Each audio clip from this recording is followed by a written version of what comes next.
नमस्कार, भारती किचनमध्ये तुम्हा सर्वांचं. तर आज आपण भाजी केलेली आहे, म्हणजे वाटाण्याचं कालवण म्हणा किंवा रस्सा म्हणा. खरंच हा खूप छान लागतो, एकदम मस्त. आणि ह्यासोबत आपण गरम गरम भात किंवा जे कोंबडी वडे, आपण चिकन खाण्यासाठी वडे बनवतो, तेही वडे ह्यासोबत तुम्ही खाऊ शकता. खरंच खूप छान लागतो. काळ्या वाटाण्याचं कालवण किंवा रस्सा म्हणू शकता. आपण वाटण केलेलं आहे, कश्मीरी लाल मिर्च पावडर टाकलेली आहे, यामध्ये लसूण अद्रक सगळ्यांचं वाटण करायचं आणि मस्तपैकी हे काळ्या वाटाण्याचा रस्सा बनवायचा आणि गरम गरम भातासोबत वड्यासोबत खायचा. खरंच खूप छान लागतात, मस्त लागतो. किती मस्त कलर आलेला आहे, एकदम मस्त.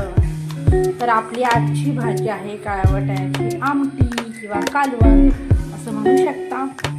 चला तर मग बाय.